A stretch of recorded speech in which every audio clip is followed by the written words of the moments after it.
17e heure. Jésus est couronné d'épines. Ecce homo. Jésus est condamné à mort. Mon Jésus, amour infini, plus je vous regarde, et plus je comprends combien vous souffrez. Il ne reste aucune partie intacte sur votre corps lacéré. Vos tortionnaires deviennent enragés en voyant vos regards d'amour au milieu de vos souffrances. Ces tendres regards forment un doux enchantement et sont autant de voix qui appellent encore plus de souffrances et de nouvelles douleurs. Les tortionnaires agissent de façon inhumaine et comme forcés par votre amour. Ils vous obligent à vous relever pour souffrir de nouveaux tourments, plus terribles encore. Mais, incapables de vous tenir debout, vous tombez dans votre propre sang, ce qui les rend furieux, et c'est à coups de pied et de poing qu'ils vous amènent à l'endroit où vous allez être couronné d'épines. Mon amour, sans votre doux regard pour me soutenir, je ne serais pas capable de vous voir souffrir. Déjà, le froid me glace les os. J'ai le cœur qui bat et je me sens mourir. Jésus, Jésus, aidez-moi. Et il me semble entendre mon bien-aimé Jésus qui me dit: Mon enfant, prends courage. Ne perds rien de ce que j'ai souffert. Sois attentive à mes enseignements. Je dois refaire l'homme complètement. Le péché lui a enlevé sa couronne et l'a coiffé de tant de disgrâce et de honte qu'il ne peut plus apparaître devant ma majesté. Le péché l'a déshonoré et dépouillé de tous ses droits à l'honneur et à la gloire. C'est pourquoi je veux être couronné d'épines, pour replacer la couronne sur la tête de l'homme et rétablir ses droits.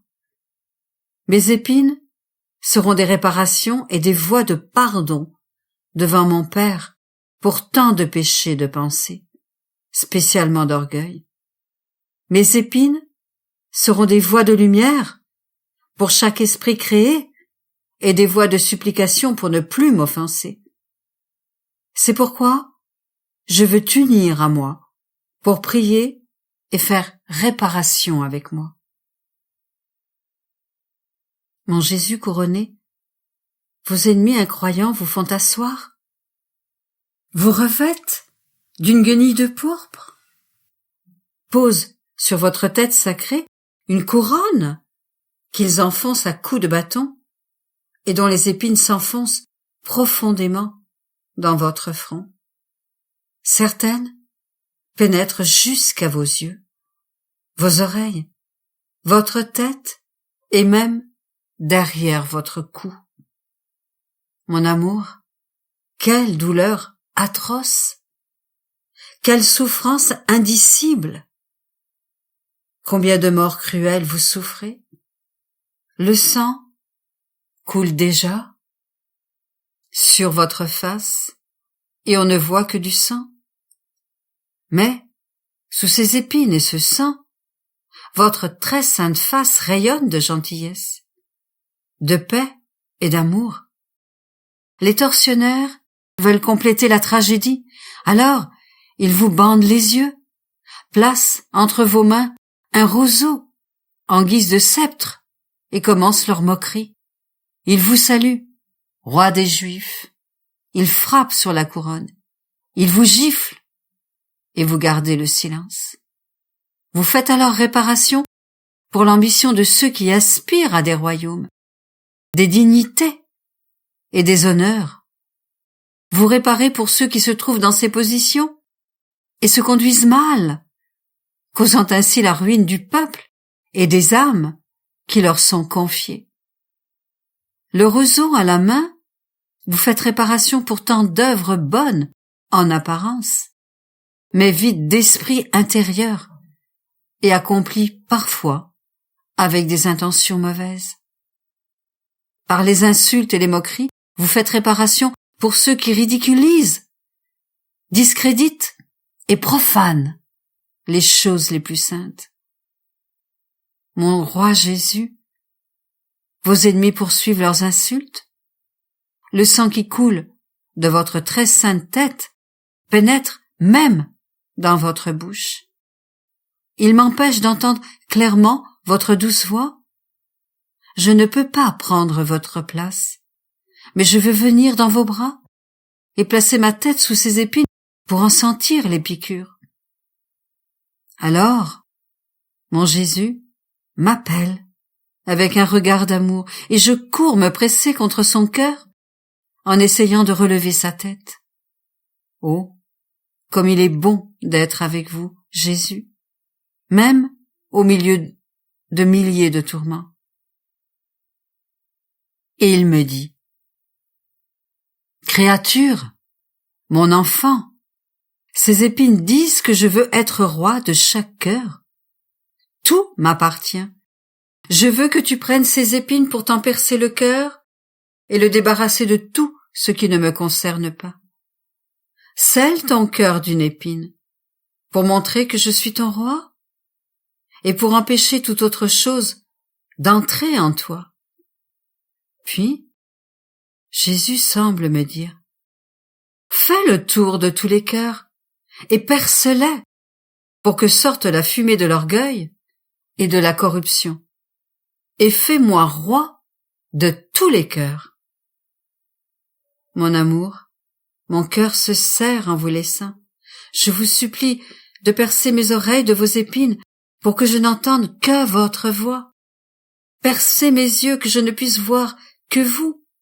Remplissez ma bouche de vos épines pour que ma langue puisse être muette à tout ce qui pourrait vous offenser et soit toujours libre de vous louer et de vous bénir. Ô Jésus, mon roi, entourez-moi d'épines, que ces épines me gardent, me défendent et fassent que je vous sois totalement dévoué. Je veux maintenant essuyer votre sang et vous embrasser, car je vois que vos ennemis vous amènent à Pilate, qui vous condamnera à mort. Mon amour, aidez-moi à continuer sur ce chemin douloureux. Jésus est amené de nouveau devant Pilate, qui le montre au peuple. Mon Jésus couronné, vos souffrances transpercent mon pauvre cœur qui, blessé par votre amour, ne peut pas vivre sans vous. Je vous cherche et vous retrouve devant Pilate. Quelle scène émouvante! Les cieux sont horrifiés et l'enfer tremble de peur et de rage parce qu'il a été vaincu. Vie de mon cœur, je ne peux vous regarder sans me sentir mourir. Mais la puissance enchanteresse de votre amour m'oblige à vous regarder pour me faire comprendre vos souffrances. Avec des larmes et des soupirs, je vous contemple. Mon Jésus, vous êtes nu.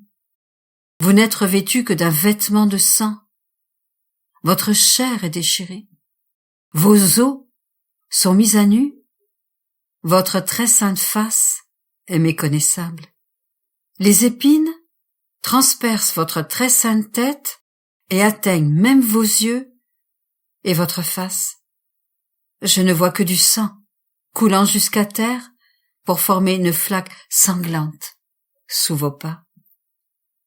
Mon Jésus, votre état est si grave que je ne vous reconnais pas. Vous avez atteint les profondeurs mêmes de l'humiliation et du tourment. Oh, cette vue est d'une insupportable tristesse. Je me sens mourir. Je veux vous arracher à Pilate et vous enfermer dans mon cœur pour vous y reposer.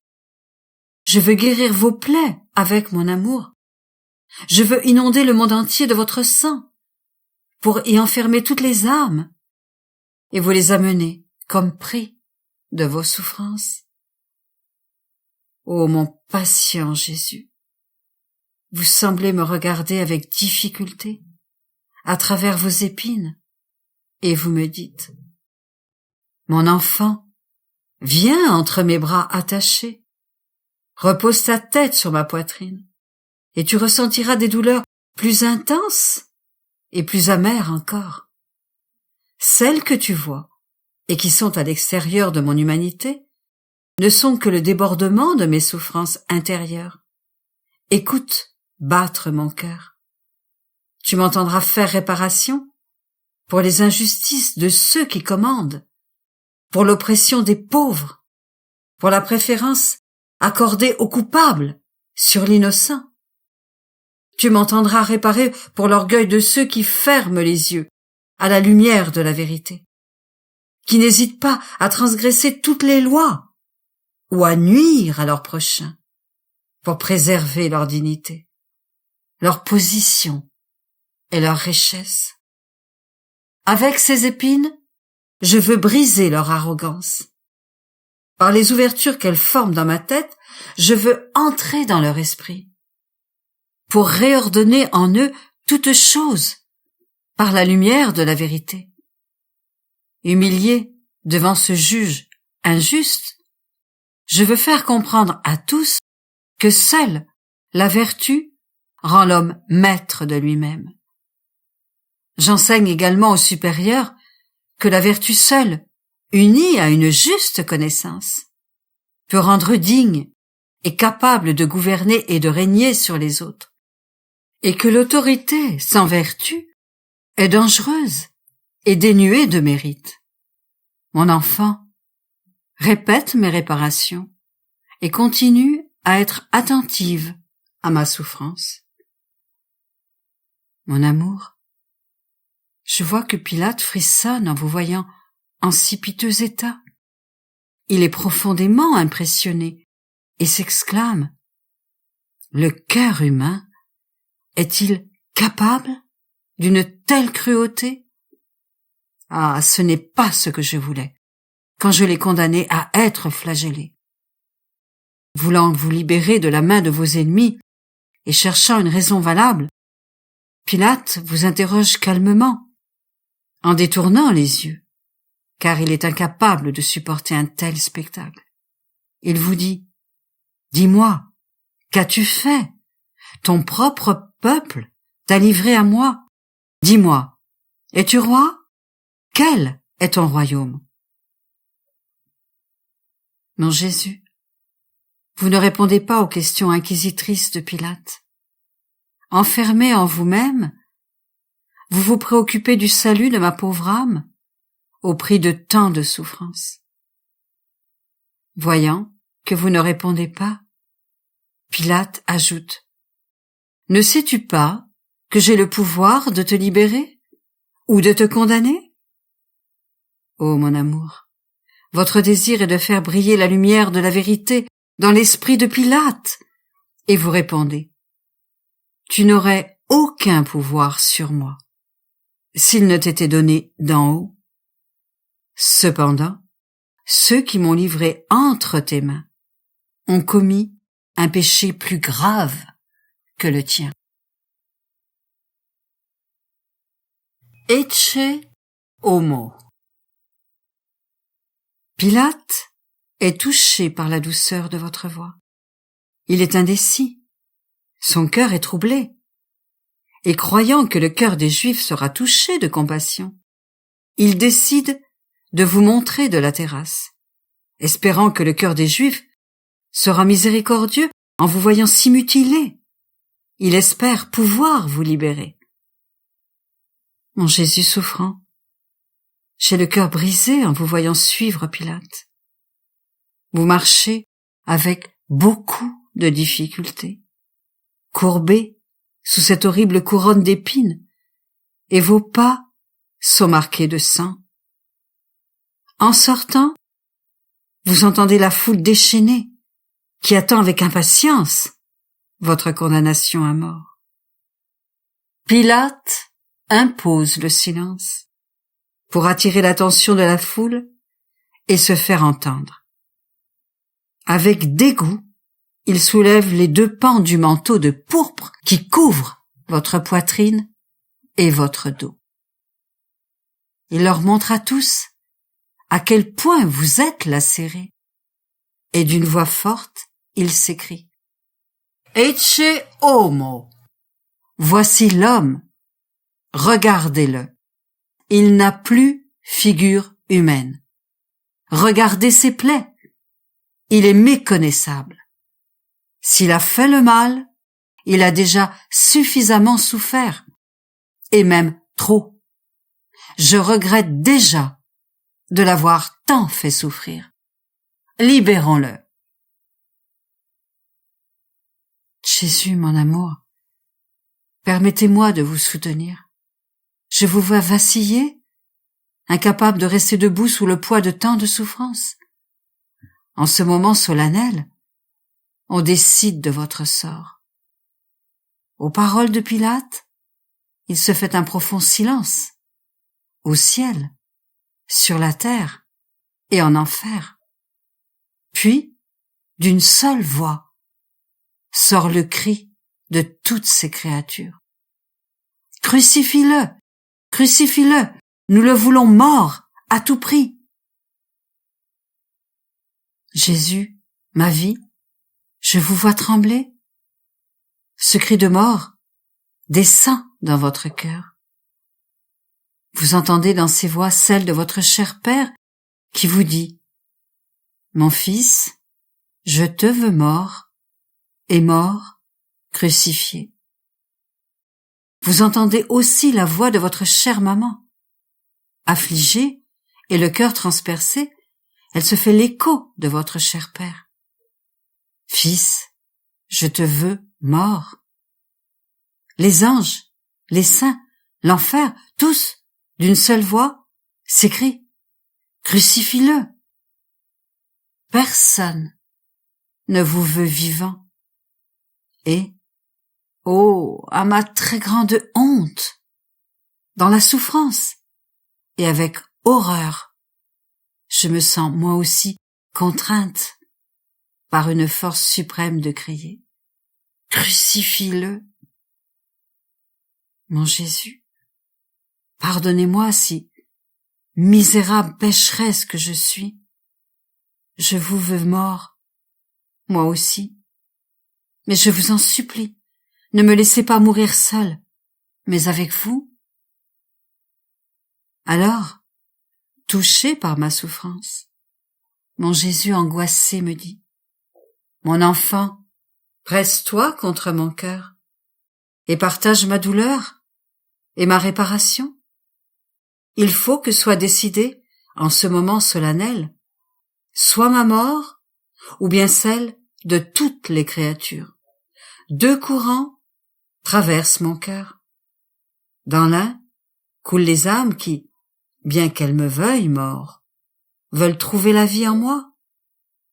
En acceptant de mourir pour elles, je les sauve de la condamnation éternelle, et j'ouvre les portes du ciel pour les recevoir.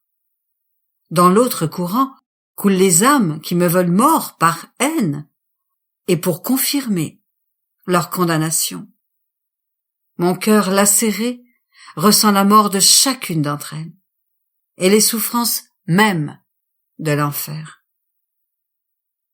Mon cœur ne peut supporter ces amères souffrances. Je sens la mort à chaque battement et à chaque souffle, et je répète: pourquoi tant de sang sera-t-il versé en vain? Ô mon enfant, aide-moi, je ne peux plus le supporter. Prends part à ma souffrance. Que ta vie soit une offrande continuelle pour sauver les âmes et apaiser mes horribles souffrances.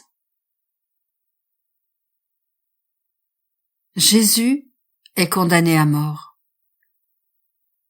Jésus, mon cœur, vos souffrances sont les miennes. Je répète votre réparation. Je vois que Pilate est surpris et se hâte de dire: Quoi? Je devrais crucifier votre roi? Je ne trouve aucune faute à condamner en lui. Mais les Juifs assourdissent l'air de leurs cris. Nous n'avons d'autre roi que César. Qu'il disparaisse. Qu'il disparaisse. Crucifie-le. Crucifie-le. Ne sachant que faire, et craignant de perdre son poste, Pilate demande qu'on lui apporte un bassin d'eau, se lave les mains et dit « Je suis innocent du sang de ce juste, et il vous condamne à mort. » Les Juifs s'écrient « Que son sang retombe sur nous et sur nos enfants. » Et voyant que vous êtes condamnés à mort, ils se réjouissent, applaudissent, sifflent et poussent des cris. Ô Jésus, je vous soutiens et vous presse contre mon cœur, alors que vous faites réparation pour toutes les personnes haut placées qui transgressent les lois les plus sacrées par crainte de perdre leur poste. Vous priez pour ceux que la ruine de peuples entiers laisse indifférents, qui favorisent le méchant et condamnent l'innocent. Vous faites aussi réparation pour ceux qui, après avoir péché, incitent la colère divine à les punir. Et pendant que vous faites réparation, votre cœur saigne en voyant que ce peuple que vous avez choisi est frappé par la malédiction du ciel. Une malédiction qu'ils ont eux-mêmes invoquée. Et ils scellent la malédiction de votre sang qu'ils ont appelée sur eux-mêmes. Oh, votre cœur défaille, laissez-moi le soutenir entre mes mains, en faisant mienne vos réparations et vos souffrances. Mais votre amour vous mène encore plus haut, car vous recherchez déjà la croix avec impatience. Ma vie, je vais vous suivre, mais reposez-vous maintenant entre mes bras. Nous arriverons bientôt ensemble au calvaire. Aussi, restez en moi et bénissez-moi. Réflexion pour 9 heures du matin. En le couronnant d'épines, il traite Jésus comme un roi de carnaval, lui proférant des insultes et lui infligeant des souffrances inouïes. Jésus fait réparation particulièrement pour les péchés d'orgueil. Est-ce que je laisse entrer en moi des pensées d'orgueil? Est-ce que je m'attribue le bien que je fais? Est-ce que je me crois meilleur que les autres? Mon esprit est-il toujours vide d'autres pensées pour que la grâce puisse se former en moi? Il arrive souvent que la grâce ne se forme pas en nous parce que notre esprit est rempli d'autres pensées.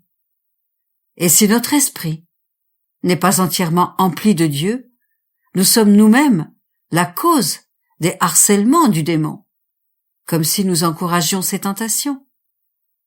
Mais le démon s'éloigne, dérouté devant un esprit rempli de Dieu, parce que les saintes pensées forment un rempart qui nous protège, comme autant d'épées qui le blessent et l'empêchent de s'approcher. Par conséquent, j'ai tort de me plaindre lorsque mon esprit est troublé et tenté par l'ennemi, car c'est mon manque de vigilance, parce que mes pensées ne sont pas avec Jésus, qui permet à l'ennemi de m'attaquer, lui qui épie mon esprit pour trouver les petits espaces vides où il pourrait lancer son attaque.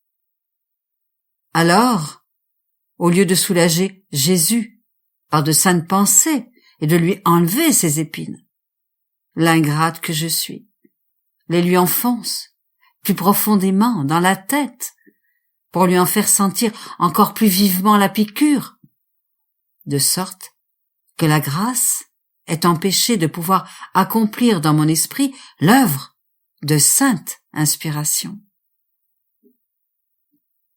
Parfois, je fais pire encore. Lorsque je sens le poids des tentations, au lieu de les apporter à Jésus et d'en faire un fagot pour les brûler aux pieds de son amour. Je deviens triste et inquiète, et je commence même à examiner mes tentations. Mon pauvre esprit se trouve alors non seulement rempli de mauvaises pensées, mais tout mon être est, pour ainsi dire, imprégné de ces pensées, et il faut presque un miracle de Jésus pour m'en sortir.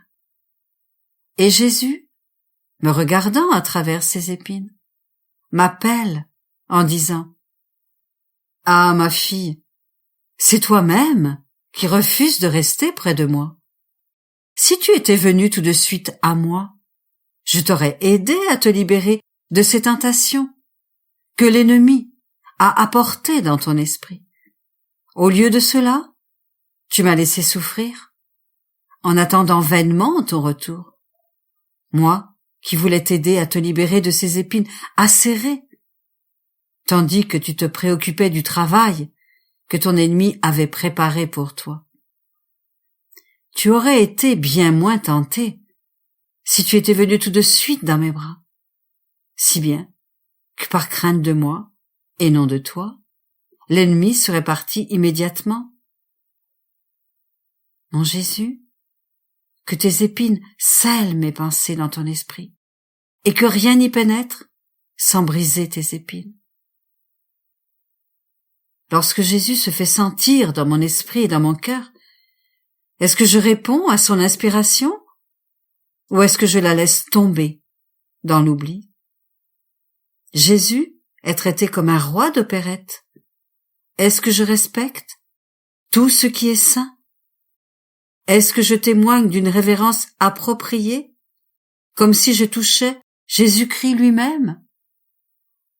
Mon Jésus couronné, faites que je ressente vos épines, afin que par vos plaies, je comprenne combien vous avez souffert, et que vous soyez roi de ma personne tout entière.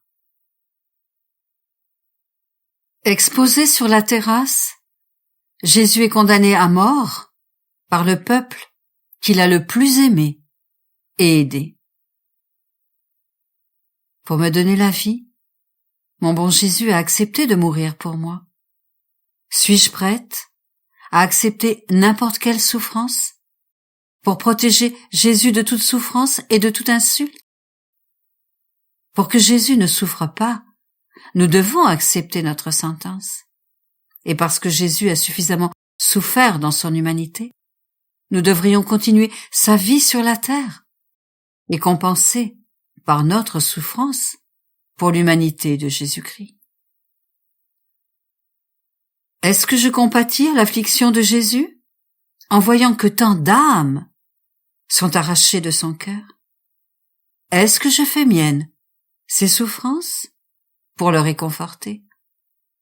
Les Juifs veulent voir Jésus crucifié pour qu'il meure de manière infâme et que son nom soit effacé de la surface de la terre. Est-ce que je m'efforce de faire vivre Jésus sur la terre? Par mes actes, mon exemple et mes pas, je devrais laisser une divine impression sur le monde pour que Jésus soit reconnu par tous. Par mes œuvres, je devrais produire un écho divin de sa vie, d'une extrémité à l'autre de la terre. Suis-je prête à donner ma vie pour que ce bien-aimé Jésus soit réconforté après toutes les offenses qu'il a reçues? Ou est-ce que j'imite les Juifs, ce peuple si favorisé par Dieu, qui ressemble presque à ma pauvre âme, tant aimée par Dieu, et qui crie « Qu'il soit crucifié !» Mon Jésus condamné, que votre condamnation que j'accepte par amour pour vous soit mienne. Je fais par mon âme ce que je ne peux pas faire par nature. Je me déverse continuellement en vous pour vous apporter le cœur de toutes les créatures, vous faire connaître par toutes et donner à toutes votre vie